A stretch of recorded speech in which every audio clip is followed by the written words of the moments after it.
I am 82 years old, and I walked out of my marriage with nothing but the clothes on my back. Let me tell you what really happened. For 60 years, I was the wife. I built a life on silent compromises. I thought that was love. I thought being needed was enough.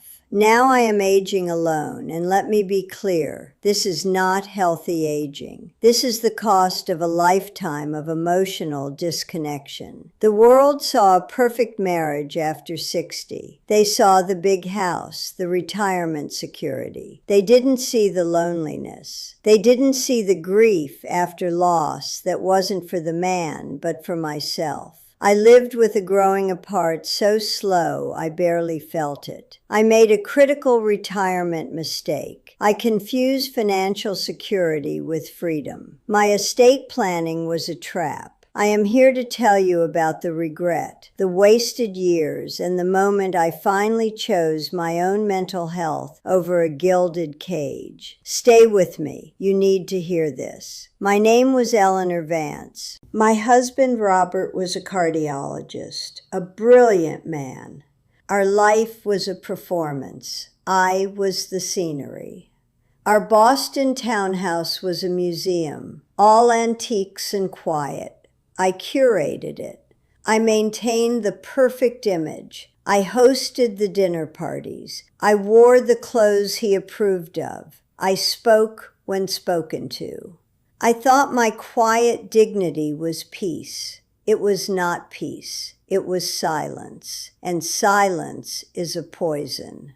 The crisis didn't start with his death. It started before. Little things. A 40-year marriage filled with tiny fractures. Our 40th anniversary party. A grand event in our home. Robert stood to give a toast. He raised his glass. He smiled at the room of friends, colleagues. He said, "To my Eleanor, who never asked for anything." The room erupted in applause. They saw a doting husband praising a modest wife. I felt my smile crack like old plaster. Never asked for anything. He said it like it was a virtue. To him, it was. In that moment, I saw my life clearly. I was not a partner. I was a feature, a quiet, compliant feature of his magnificent life. I drank my champagne. It tasted like nothing. He died last fall, a sudden heart attack. Ironic for a heart doctor. The funeral was large, dignified. Everyone spoke of his legacy, his skill, his generosity. Our son David flew in. He is 55. We have been estranged for years. Not a loud fight. Just a slow chill. He is his father's son. He gave the eulogy. He talked about his father's dedication, his strength. He did not mention me. I sat in the front row, a widow in black, the grieving wife. I felt like an imposter. A week after the funeral, I had to go into his study, his inner sanctum. I needed to find insurance papers. The room still smelled like him, cigar smoke and old books. I went to his medical textbooks, heavy volumes on a high shelf. As I pulled one down, a bundle fell. It hit the Persian rug with a soft thud. Letters, tied with a blue ribbon, a woman's handwriting. I knew it instantly. Margot, the widow of his old colleague from the hospital. She was always at our parties, quiet, polite. She would compliment my home, my taste. My hands were steady. I sat in his leather chair. I untied the ribbon. The first letter was dated 40 years ago, the year David left for college. It described a weekend in Paris, the hotel, the rain on the Seine. The details were intimate, vivid. I read them all, every single one. a 40-year affair, a parallel life.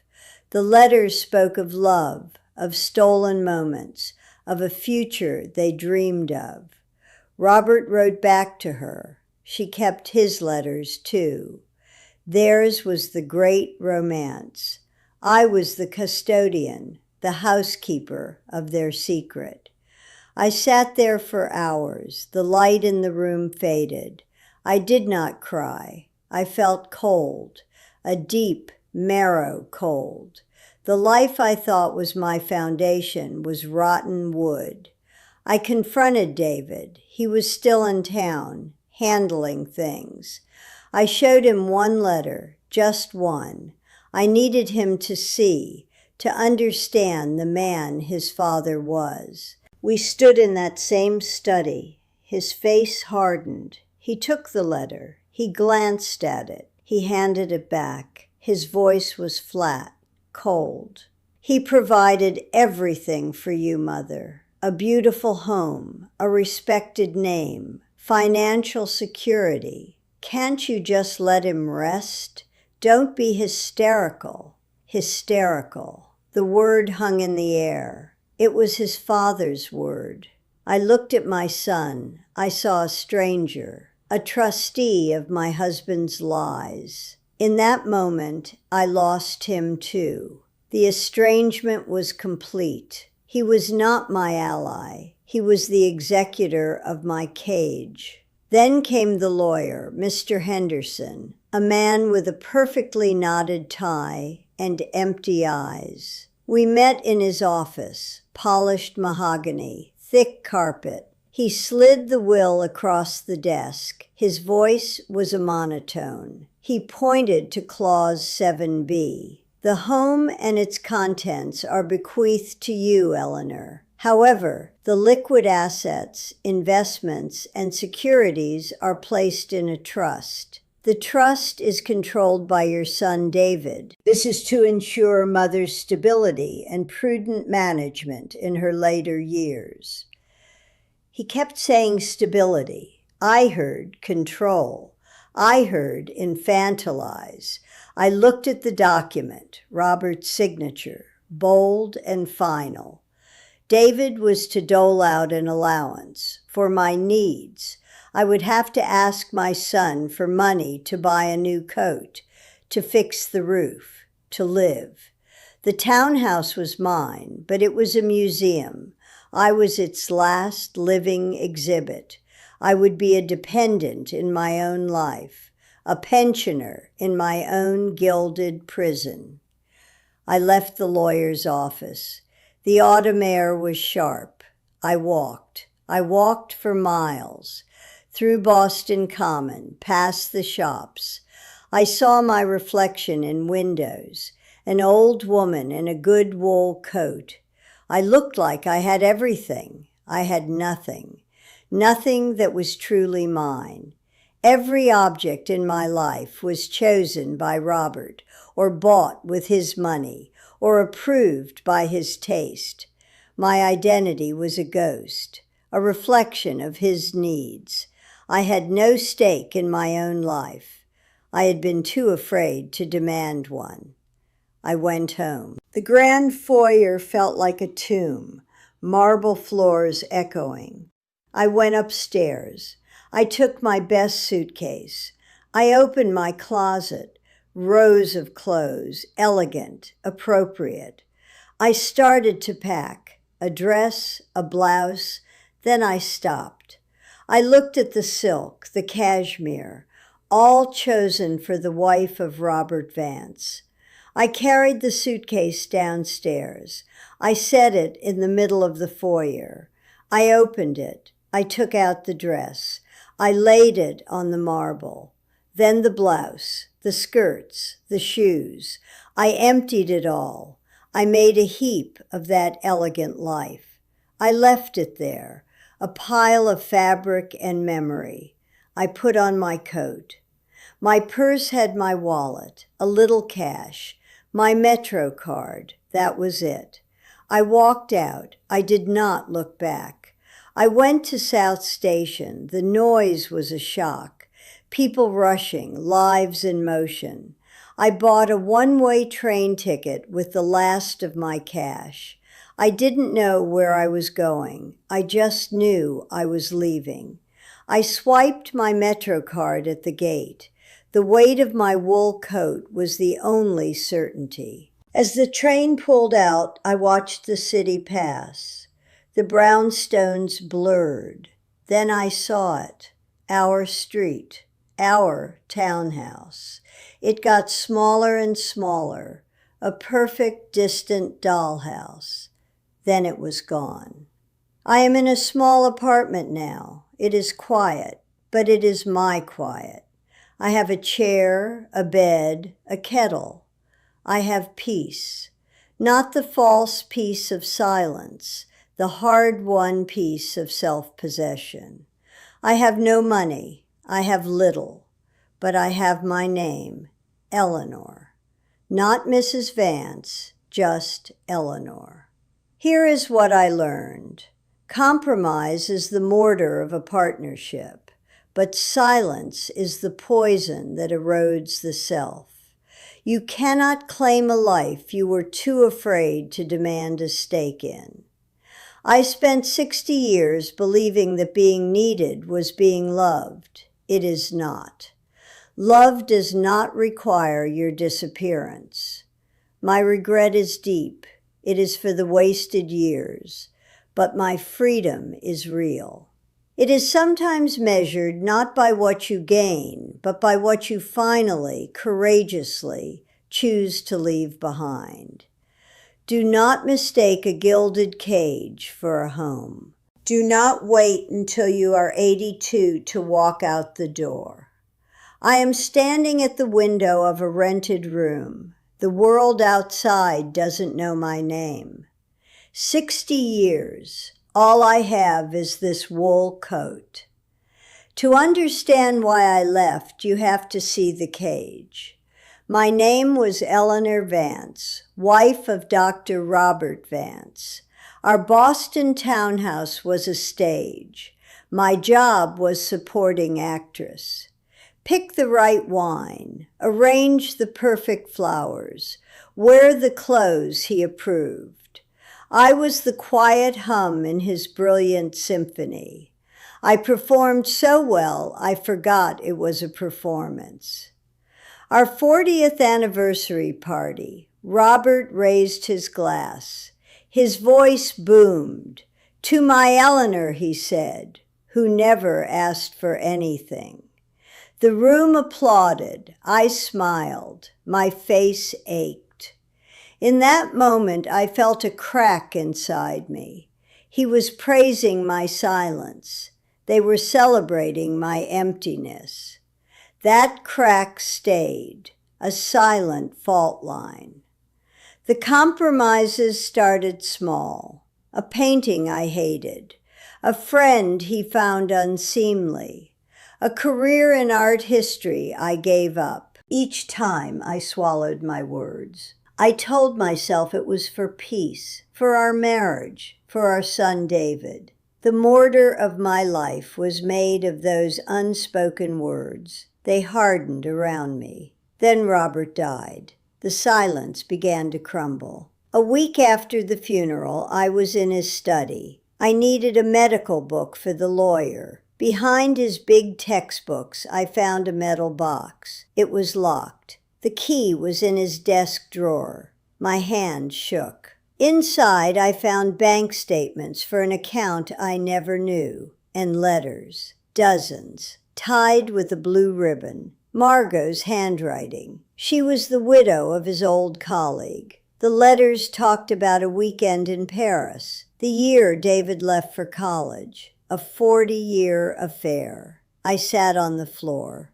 I felt shattered. The perfect story had a secret volume. I showed the letters to David. His face didn't change. "He provided everything for you," he said. His voice was cold as marble. "He's gone. Can't you just let him rest?" He called me hysterical. In his eyes, I saw his father. My grief turned into something hard, a terrifying clarity.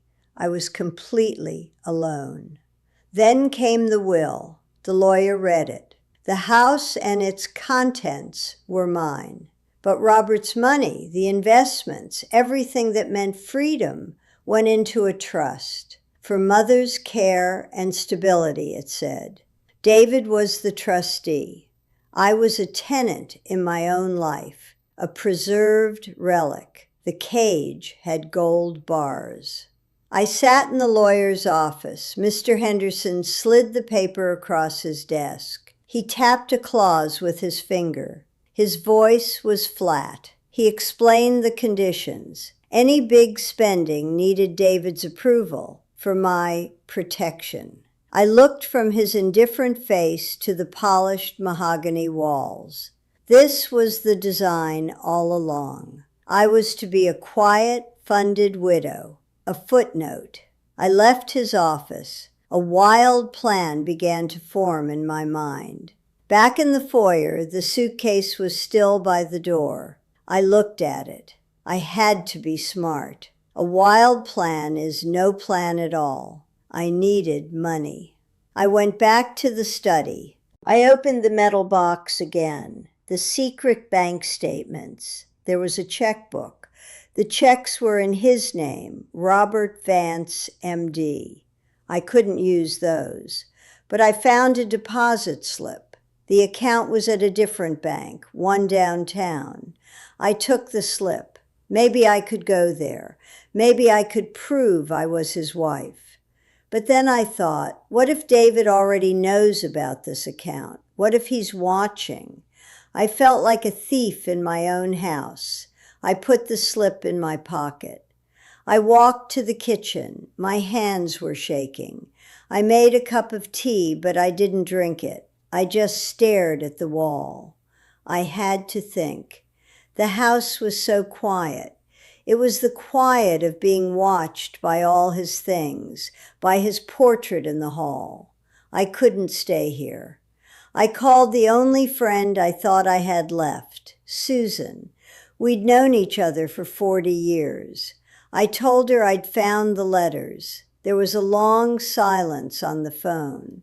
Then she said, "Oh, Eleanor, Robert was such a good man. Are you sure you're reading it right? Grief does funny things." Her voice was sweet, like syrup. It was the same tone everyone used. I hung up. I didn't cry. I just felt cold. That night, I tried to talk to David again. He came over for dinner. It was just us. The table was too big. I said, "David, I need you to understand. The trust, it makes me a prisoner." He cut his steak. He didn't look up. "It's for your own good, Mother. You've never managed finances. Father knew best. Just be comfortable." I said, "Comfortable isn't free." He put his fork down. "This is embarrassing," he said. "People are talking about you going through his things, about you making a scene. Stop it." He sounded just like Robert, that same final tone. That was the moment I knew. My son was not my ally. He was the warden of my cage. After he left, I didn't clean up the dishes. I went upstairs. I opened my closet. All the clothes, the tailored suits, the silk blouses. He picked them all. I took my favorite coat off the hook. It was a good wool coat. I'd bought it myself years ago, before a trip to London. Robert said it was too plain. I put it on. I looked in the mirror. An old woman in a plain coat. That was who was left. The next morning, I went to the bank downtown. I brought my marriage license, his death certificate. I asked about the account. The manager was a young man. He looked nervous. He said, "I'm sorry, Mrs. Vance. This account was closed yesterday. The funds were transferred." I asked, "Transferred where?" He shook his head. I can't say. Client confidentiality. But I knew. David had gotten to it first. He was tying up all the loose ends, boxing me in. I walked home. It was a long walk. My feet hurt. Every step I thought about the life I'd built. It was like walking through a museum of my own mistakes. I got back to the townhouse. I stood in the grand foyer. I looked at the suitcase. It was full of his idea of me, and I knew I couldn't take any of it, not one piece. It was all part of the performance. So I did it. I unzipped the suitcase, I turned it upside down, I dumped everything onto the marble floor, a heap of silk and wool and pretense. I left it there. I put on my coat, I picked up my purse, I walked out the front door. I didn't look back. I walked out the front door. I didn't look back. The cold air hit my face. It felt clean. I walked to the corner, my purse on my arm. I had my wallet, I had my coat. That was it. I hailed a cab. I told the driver, "South Station, please." My voice sounded strange to me, calm. The breaking point wasn't dramatic. It was quiet. It was in the back of that cab watching my street disappear. I thought, I have nowhere to go. I have no one to call. That's when everything came apart. I started to shake. I couldn't stop. The driver asked if I was okay. I said I was fine, but I wasn't. I was wrong about everything. I was wrong that my silence was strength. I was wrong that David would see me as a person, not just his father's wife. I was wrong that 60 years of partnership meant I owned any part of that life. I didn't. I'd rented it, and the lease was up. At the station, I bought a one-way ticket to New York. It was the first city I thought of. It used the last of my cash. I stood on the platform. The train was loud. People pushed past me. I felt invisible. And for the first time, I saw the full cost. It wasn't the house or the money. It was time. 60 years. I'd traded my time for a role. I'd given my years to a man who shared his life with someone else. I'd given my love to a son who saw me as a problem to manage. That was gone. I could never get that back. That was the permanent loss. I found a seat by the window. The train started to move. I remembered a specific thing then. It was a small memory. David was about 10. We were in the garden. Robert was at the hospital.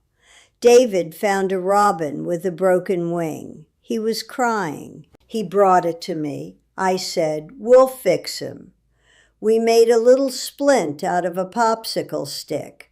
We kept the bird in a shoebox. I told David, sometimes things break, and we just have to be gentle and help them heal. He looked up at me, his face so serious. He said, "You can fix anything, Mommy." That line, "You can fix anything, Mommy." I held on to that for 45 years. I thought if I was good enough, quiet enough, helpful enough, I could fix the quiet distance in my marriage. I could fix my son's respect. I couldn't fix any of it. I was trying to mend a bird that was already gone. The city blurred past. I put my head against the glass. I cried then. I didn't make a sound. The tears just ran down my face. I cried for the woman who believed that popsicle stick lie. I cried for all the words I never said. I cried because I was 82 and I had to start over with nothing. I got to New York. It was dark. I used my credit card to get a hotel room for one night. I knew David would cancel the card soon. The room was small. I sat on the bed. I was so tired. My bones ached. But my mind was clear.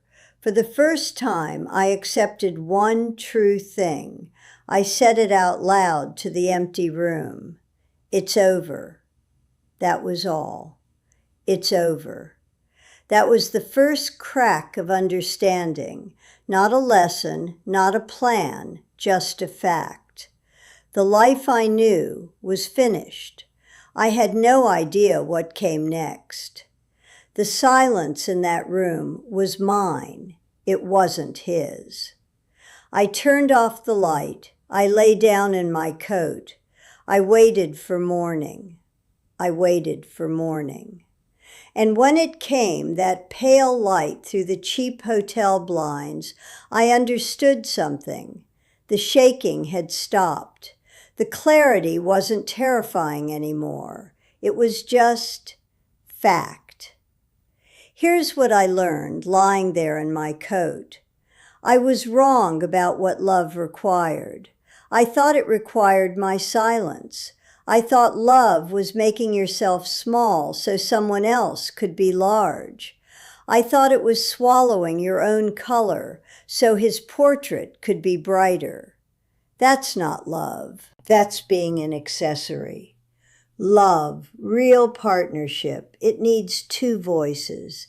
It needs the friction of disagreement, the mess of compromise, where both people bend.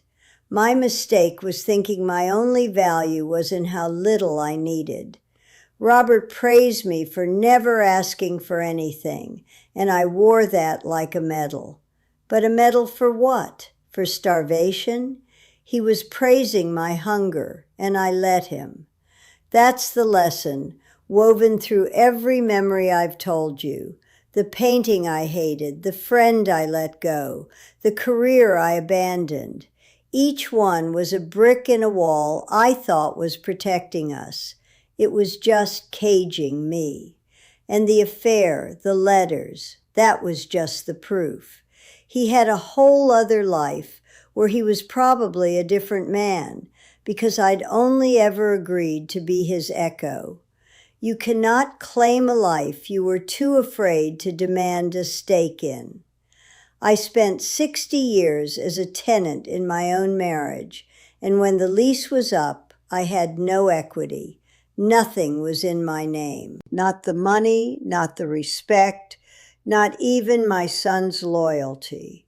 I'd built it all on the foundation of his permission, and when he was gone, the whole thing reverted to his estate, to his heir. I was part of the furnishings. So what should I have done? It's the question that haunts the quiet of this rented room.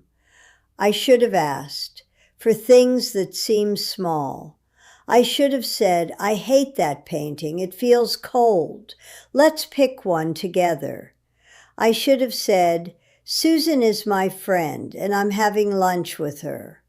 I should have said, this art history degree is mine, and I'm going to use it, even part-time. I should have demanded a joint bank account, not an allowance.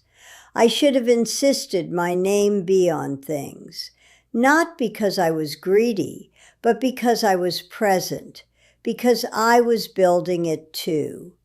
The physical labor of a life, the hosting, the listening, the remembering, the soothing, that's labor, and I gave it away for free, for the price of being called wife.